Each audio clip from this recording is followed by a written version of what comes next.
I'm Sarah, 38, female, and I need to get this off my chest.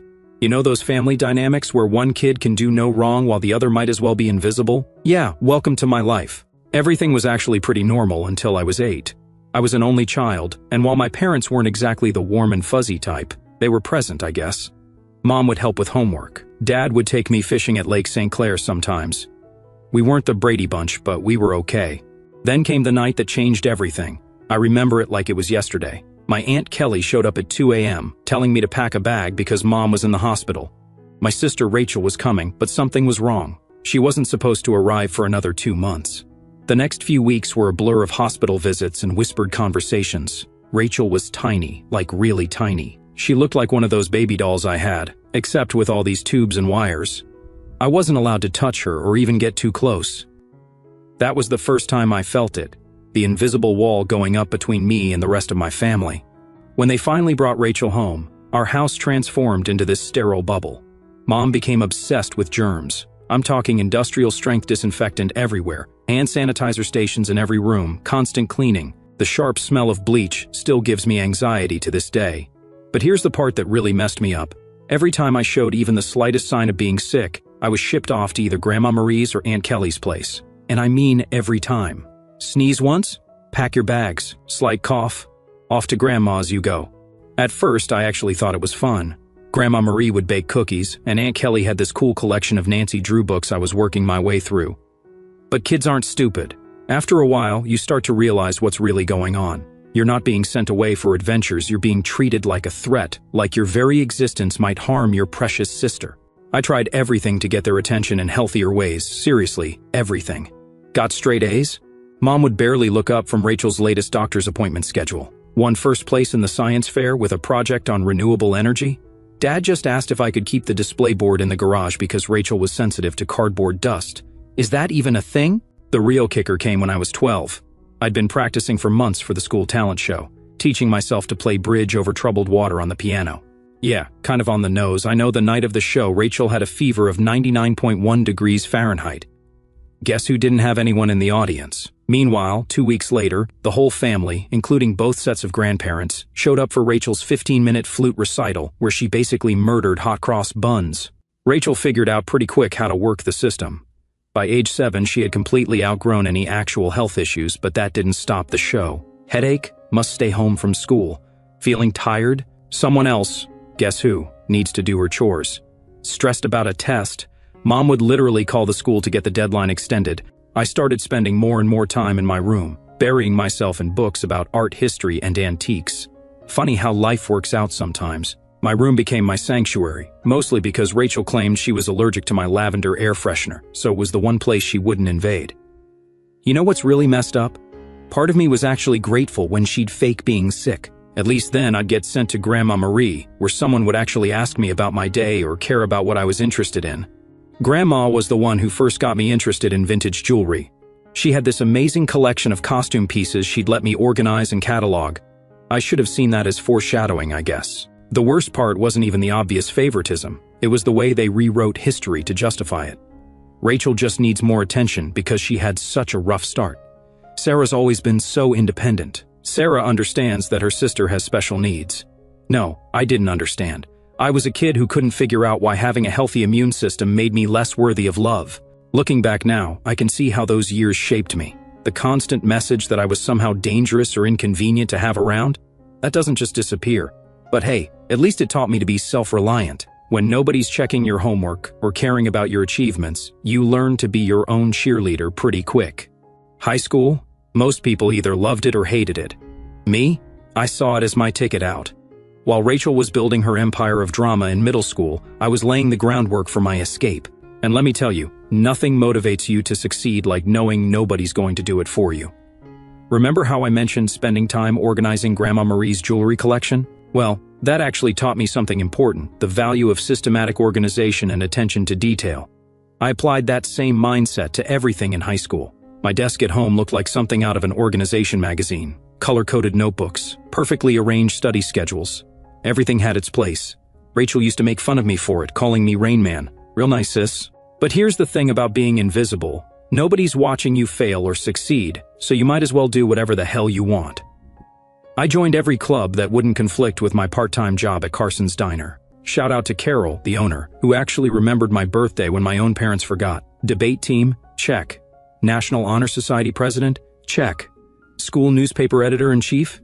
Check. The debate team was where I really found my groove. There's something incredibly satisfying about destroying someone's argument while maintaining perfect composure. Plus, it taught me how to negotiate, a skill that would come in handy later, though I didn't know it at the time. Once states twice, by the way. My parents missed both competitions because Rachel had important soccer games. She was on the C team, didn't even play. Junior year was when things got really interesting. I took the SATs and got a perfect score. Not like, oh, pretty good perfect. I mean perfect, 1600. You know how many people get that? Less than 1%. I remember staring at the results screen for like 20 minutes straight, thinking it had to be a mistake. Rushed home to tell my parents. Stupid, I know. Mom was in the kitchen helping Rachel with her English homework. The conversation went something like this. Me, Mom, look, I got a perfect SAT score. Mom, that's nice, honey, but can you keep it down? Rachel's trying to concentrate. She has a big test tomorrow. Rachel, yeah. Some of us actually have to study, Miss Perfect. Mom, Rachel, sweetie, don't stress. You're just a different kind of learner. I still have the printout of those SAT scores somewhere. Never even got pinned to the fridge. But Rachel's CP loose in English? That baby got prime refrigerator real estate, complete with a "we're so proud of you" magnet. The college application process was interesting. I applied to 15 schools without telling anyone, wrote all my own essays, got my own recommendations, and handled all the financial aid paperwork myself. My guidance counselor, Mr. Chen, was the real MVP, staying late after school to help me navigate the FAFSA since my parents couldn't be bothered. Then the acceptances started rolling in. Harvard, Yale, Princeton, University of Michigan, and every single one with a scholarship offer. I kept them all in a locked box under my bed because I knew what would happen if Rachel found them. Suddenly, they'd become all about her somehow. But if Sarah goes to Harvard, I'll be all alone, or some BS like that. The day I got my full ride offer from the University of Michigan was the same day Rachel made JV cheerleading. Guess which one got celebrated with a family dinner? Hint, I ate microwave mac and cheese in my room while they went to Olive Garden. But you know what? That scholarship was my golden ticket. Full tuition, room and board, even a stipend for books. I could finally get out of that house where I was either invisible or an inconvenience. The day I got that acceptance package, I went to my favorite spot in the local library, 4th floor, window seat overlooking the park, and cried for an hour straight. Not sad tears, relief tears. When I announced at dinner that I was going to the University of Michigan, my parents' responses were peak them. Dad, Michigan? But that's so far. What if Rachel needs you? Mom, I hope you're not expecting us to help with expenses. Rachel's cheerleading competitions are very costly. Rachel, oh my God, finally. Can I have your room? I need a space for my TikTok videos. The summer before college, I worked double shifts at Carson's to save up money. Carol, bless her heart, would slip me extra tips and always made sure I got to take home leftover pie at the end of my shifts. She also taught me something invaluable: how to spot genuine people in a world full of fakes. Baby, she'd say, in diners and in life, the ones making the most noise usually have the least to say. Move-in day at the University of Michigan? My parents couldn't come because, surprise, Rachel had a cheer competition. Aunt Kelly drove me instead, helped me set up my dorm room, and slipped me an envelope with $500 in it. Your Grandma Marie wanted you to have this, she said. She's so proud of you. Found out later that Grandma had been saving up that money for months from her Social Security checks. That first night in my dorm room, I made a promise to myself. I was going to build a life so good that being overlooked would be impossible. Not for revenge, not to prove anything to my family, but for that 8-year-old girl who used to get shipped off to Grandma's house for sneezing. College flew by in a blur of all-nighters, instant ramen, and blessed freedom. Graduated summa cum laude from the University of Michigan. Not that my parents noticed, they were too busy helping Rachel transfer to her 3rd college in 2 years. But here's where the story takes an unexpected turn. I landed this entry-level position at Everett & Phillips Auction House in Detroit. Not going to use the real name for obvious reasons, but if you're in the business, you probably know which one I'm talking about. Real high-end place, lots of old money clients, that type of deal. I started in their estate sales division, basically cataloging rich people's stuff after they died. Not exactly glamorous, but hey, it paid the bills. My first few months were pretty standard, logging endless china sets, cataloging vintage furniture, that kind of thing. Then came the Kingston estate. Mrs. Kingston was this elderly widow who'd passed away with no kids, leaving behind what everyone thought was just a massive collection of costume jewelry, like rooms full of the stuff. Here's where those hours with Grandma Marie came in handy. I'm sorting through this mountain of jewelry, and something catches my eye. It's this Art Deco brooch, nothing super flashy, but something about it just felt different. The weight was wrong for costume jewelry, and the clasping mechanism was way too sophisticated for a knockoff. I must have spent my entire lunch break that day researching vintage jewelry markers and signatures. Ended up staying late at the office, using the company's subscription to some antique jewelry databases. The more I looked, the more convinced I became. This wasn't costume jewelry, this was the real deal. Problem was, I was just the new girl. Nobody was going to take me seriously if I started claiming we had a potential treasure on our hands. So, I did what debate team taught me. Prepared my case methodically. Spent 2 weeks of lunch breaks and evenings studying everything I could about Art Deco jewelry authentication. Even took some of my sad excuse for savings and paid for an online gemology course. Finally worked up the courage to go to my supervisor, Mr. Harrison. Brought this whole presentation with comparative photos, historical documentation, the works. The conversation went something like this. "Me, sir, I think we might have something significant in the Kingston collection." Harrison, barely looking up from his phone.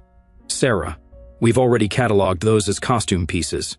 "Me, I know, but look at these makers' marks.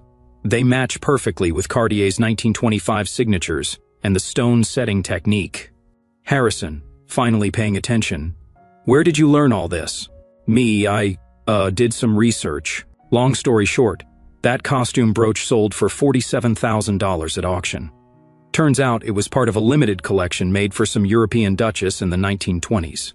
But here's the real kicker. After that, Harrison started giving me more pieces to authenticate. Suddenly, my useless hobby of organizing old jewelry had actual value. I threw myself into learning everything I could about vintage jewelry. Took every online course I could afford, spent weekends at estate sales studying pieces, even started a little notebook documenting different authentication techniques. My apartment looked like a jewelry scholar's fever dream, walls covered in printouts of vintage hallmarks and certification guides. The auction house started seeing results. I was finding valuable pieces that others had missed, building relationships with collectors, learning the market. My commission checks got bigger. For the first time in my life, I wasn't just surviving, I was actually saving money. Of course, my family remained spectacularly uninterested. At Sunday dinners, which I still attended like an idiot, the conversation went something like this. "Mom, Sarah's still at that antique shop, right?" Me, auction house, mom, and yes. Actually, just authenticated a rare Tiffany piece. Rachel, interrupting. "OMG, speaking of jewelry, you guys have to see this charm bracelet I bought at the mall." But I didn't care anymore. For once in my life, I had found something that was entirely mine, something I was genuinely good at, something that had nothing to do with being Rachel's sister or the family disappointment. Then came the Rothschild collection. This was about 2 years into my time at the auction house. A huge estate, old money family, lots of hype in the industry. I was part of the team cataloging their jewelry collection, and that's when I spotted it, a seemingly unremarkable Art Nouveau pin that everyone else had overlooked. Spent 3 days researching it, barely slept. Finally figured out it was a piece from a famous French jeweler's private collection, thought to be lost during World War II. When it sold at auction for $238,000, Harrison called me into his office. I thought I was getting a promotion. Instead, he said something that changed everything. "Sarah, you're wasting your talent here. You should be running your own authentication business." At first, I laughed it off. Me? Start a business? With what money? But the idea took root. I started doing small freelance authentication jobs on the side. Word got around that I had a good eye. Private collectors began reaching out directly. One night I was sitting in my tiny apartment, surrounded by jewelry guides and authentication tools I'd slowly been collecting. When I realized something, I could actually do this. I could build something of my own. So, I did what any rational person would do, took out a massive loan against my car, emptied my savings account, and rented a tiny office space in a not-so-great part of town. Everyone thought I was crazy.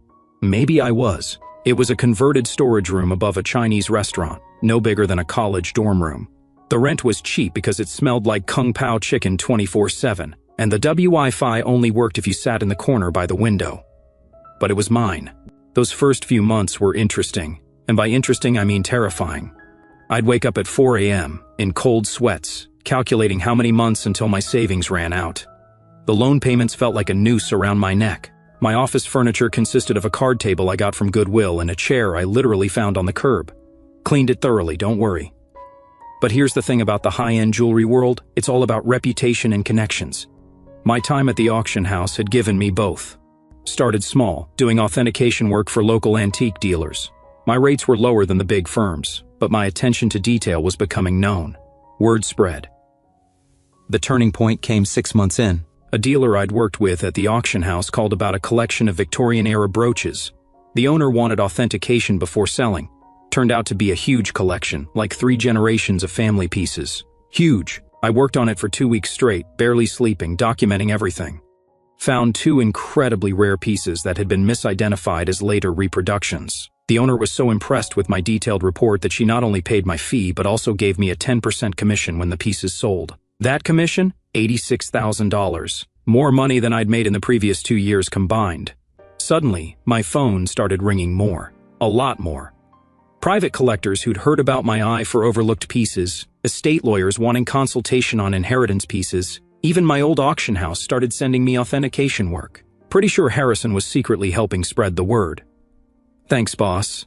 Year 2, I hired my first employee, Jenny, a recent gemology graduate who reminded me way too much of myself at that age, smart as hell but overlooked because she was quiet. She's now my head of authentication and literally worth her weight in gold. The business grew faster than I could have imagined. Moved to a real office downtown. Goodbye, Kung Pao chicken smell. Built a team of specialists, developed a reputation for finding lost pieces.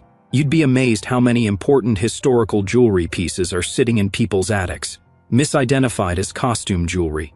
But success brought its own challenges. The bigger we got, the harder it became to keep it quiet from my family. They still thought I worked at some antique shop. Rachel would make these condescending comments at family dinners. Sarah, I have some old jewelry I was going to donate to Goodwill. Maybe your little shop would want it. Me, who had just authenticated a $1.2 million Fabergé piece that morning, sure, I'll take a look. Mom still introduced me to people as my other daughter. She works with old jewelry or something. Meanwhile, I was being quoted in Forbes under my company name, thankfully, and had just opened our 3rd office location. The weird part? Keeping it secret became almost fun, like this private joke with myself. I'd sit there at Sunday dinner in my Target clearance outfit, actually Chanel, while Rachel bragged about her entry-level marketing job, knowing I just closed a deal worth more than her annual salary. Even started playing little games with myself, like wearing real Harry Winston pieces to family events, waiting to see if anyone would notice. They never did. Rachel once spent 20 minutes showing off her fancy $200 Michael Kors watch while I was wearing a vintage Patek Philippe worth more than her car. But the real challenge was managing growth. By year 5, we had offices in Detroit, Chicago, and New York. I was spending more time on planes than in my own bed. Built a reputation for discretion. Turns out, lots of wealthy people want their jewelry authenticated without the world knowing about it. The money was substantial, like, had to hire a team of financial advisors substantial. But I kept living relatively modestly. Bought a nice but not flashy house in a good neighborhood. Drove a high-end but not obvious car. The only place I really splurged was my home office, state-of-the-art authentication equipment, best security system money could buy, and a custom-built vault that would make Fort Knox jealous. The irony? They thought I was being frugal to afford helping them. Mom would say things like, "It's so sweet of Sarah to help out. She must be eating nothing but ramen to manage it." Meanwhile, I just authenticated a collection that netted me a commission bigger than their mortgage. You know what's weird about success? The more you have, the harder it becomes to explain to people who've always seen you as less. It's like trying to explain colors to someone who's only ever seen in black and white. They don't have the context for it. By this point, my company was doing incredibly well. We'd cornered the market on high-end jewelry authentication in the Midwest, and our reputation was solid gold, pun intended. But every Sunday, I'd still drive to my parents' house for dinner, playing the role of Sarah, the modest antique shop worker. The cognitive dissonance was getting ridiculous. I'd spend my mornings on conference calls with Dubai collectors, afternoons authenticating pieces worth millions, then show up at my parents' house in carefully selected normal clothes, to eat Mom's overcooked pot roast while Rachel dominated the conversation with stories about her latest marketing triumph, usually something like getting her boss coffee without spilling it. One Sunday stands out particularly clear in my memory.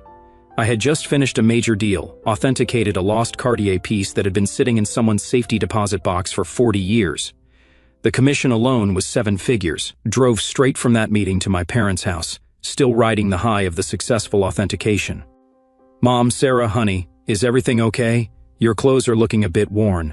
Me, wearing a $3,000 cashmere sweater I'd deliberately chosen because it looked understated. Oh, trying to save money. Rachel, well, if you'd gotten a real job instead of playing with old jewelry. Dad, Rachel, be nice. Not everyone can be as successful as you. I nearly choked on my pot roast trying not to laugh. The monthly payments to my parents started around this time. Found out through Aunt Kelly that they were struggling with Rachel's student loans and some medical bills. Mom had mentioned offhand that they might have to sell the house. Couldn't let that happen despite everything. It was still the house I grew up in. Set up an anonymous monthly transfer of $5,000 to their account. When they asked, I claimed I was contributing $1,000 of it by living on rice and beans. They assumed the rest came from Aunt Kelly or other relatives. Rachel, of course, took credit for inspiring family members to help. The money helped, but it also changed things in ways I hadn't expected. My parents started treating me with this weird mix of pity and patronizing pride, like I was some kind of noble poverty case sacrificing everything to help family. Meanwhile, Rachel's spending got more outrageous. She'd show up to dinner with new designer bags, claiming they were outlet finds. They weren't. I can spot a real Gucci at 20 paces, started taking expensive vacations, posting all over Instagram about her blessed life. Pretty sure she was using my support money for her shopping sprees, but I bit my tongue. The irony was too perfect. Then came the college fund drama. Rachel announced she wanted to go back to school for her MBA. Another private university, of course. Nothing but the best for the golden child. Mom called me in tears about how they couldn't afford it. Me, maybe Rachel could look at state schools. They have good programs too. Mom, oh honey, you don't understand. Your sister needs to maintain certain standards. But speaking of helping, could you maybe increase your monthly contribution just for a few years? I bumped it up to $7,000 monthly. Didn't even dent my accounts. But watching them praise Rachel for taking initiative with her education while assuming I was living on ramen to help out? That stung a bit. The real kicker?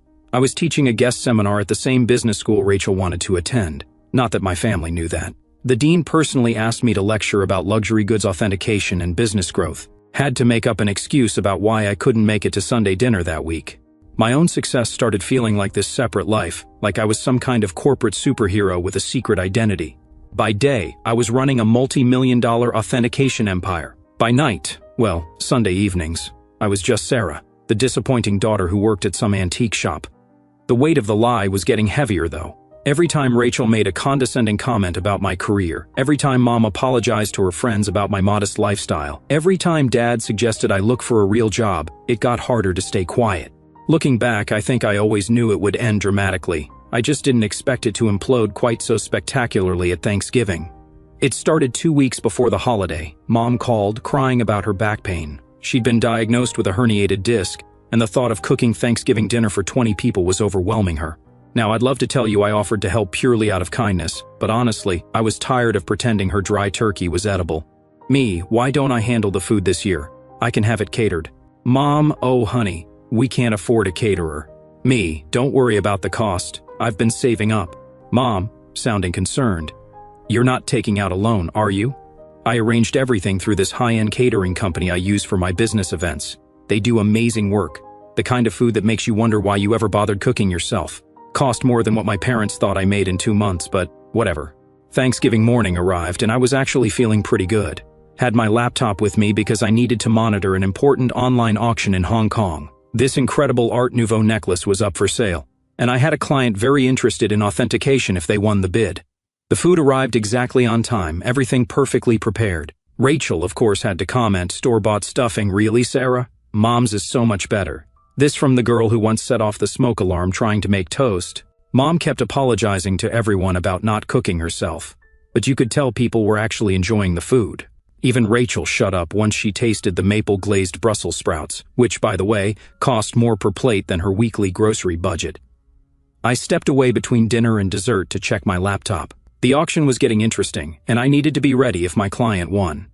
Set up in my old bedroom, which Mom had kept exactly the same since high school. Meanwhile, Rachel's room had been renovated 3 times. That's when everything went sideways. I'd left my authentication software running, multiple tabs open showing various accounts and ongoing deals. Rachel barged in without knocking, some things never changed, to borrow my phone charger. She spotted my laptop screen and decided this was her moment to finally expose how pathetic her big sister really was. Rachel, smirking, "Let's show everyone what Sarah's really been up to." Before I could stop her, She grabbed my laptop and marched into the dining room. Picture this, 20 people, including aunts, uncles, cousins, and my parents, all stuffed with gourmet turkey and half drunk on expensive wine, which they thought was from Trader Joe's. "Rachel, time to see what kind of important work Sarah's doing on Thanksgiving." She turned the laptop around triumphantly, clearly expecting to embarrass me with whatever small-time antique deals she thought I was working on. The room went dead silent, like you could hear the expensive clock I'd bought Mom for Christmas, which she thought was a replica, ticking.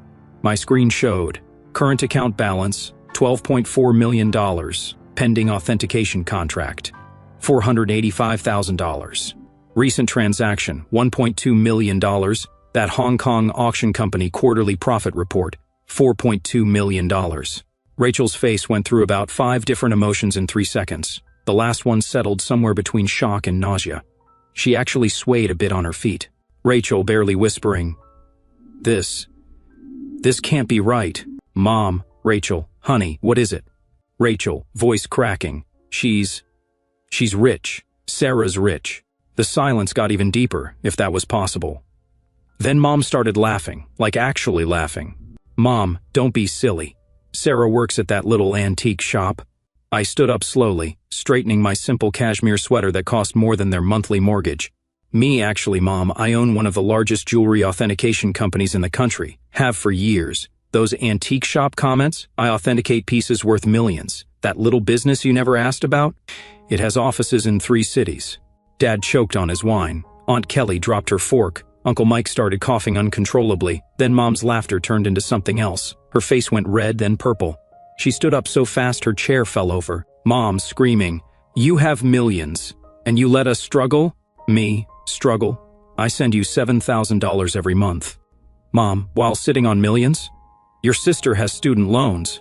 And there it was. Not congratulations. Not wow, we're so proud. Just instant anger that I hadn't given them more money.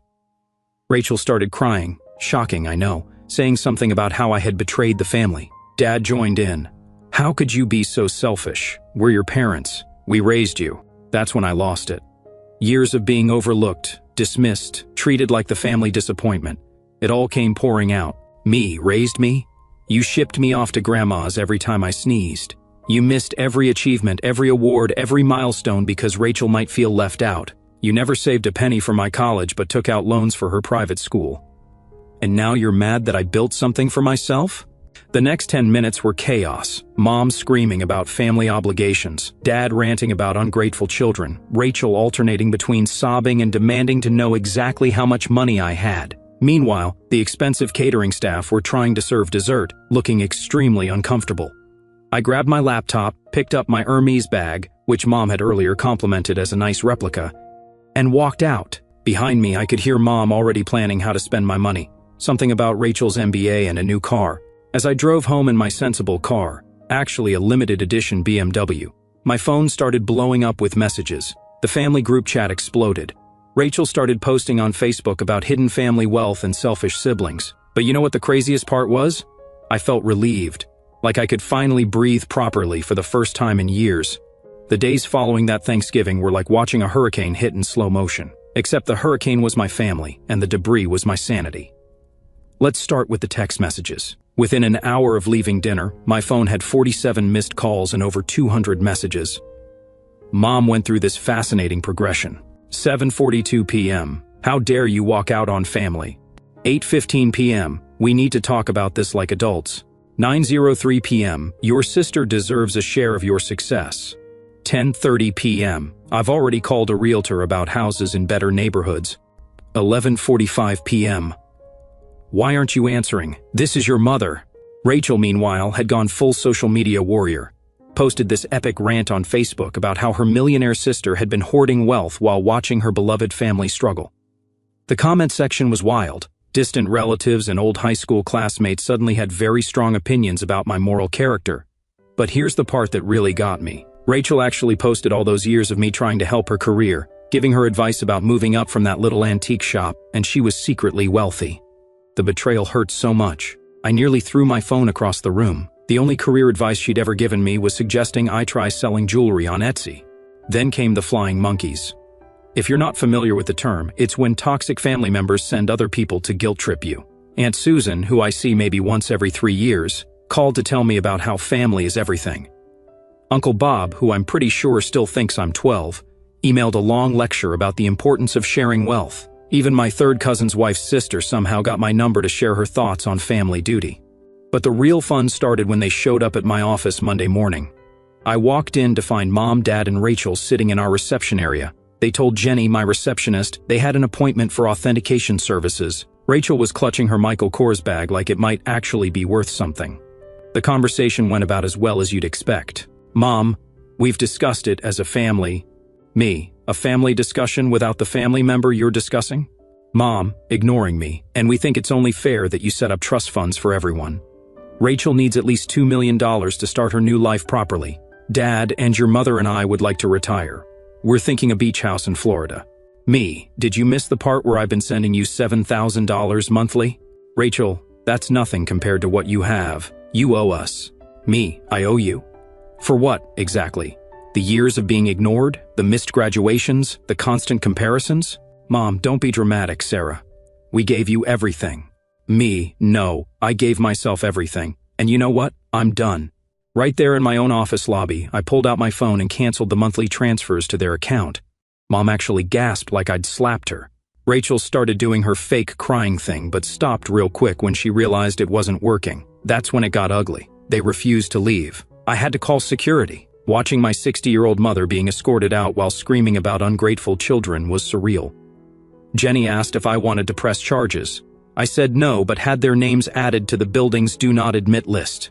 The harassment continued for weeks. New phone numbers, fake email accounts, even tried to reach me through my company's customer service line. I finally had to send a formal legal notice threatening harassment charges. That's when Mom played her final card. She called Grandma Marie.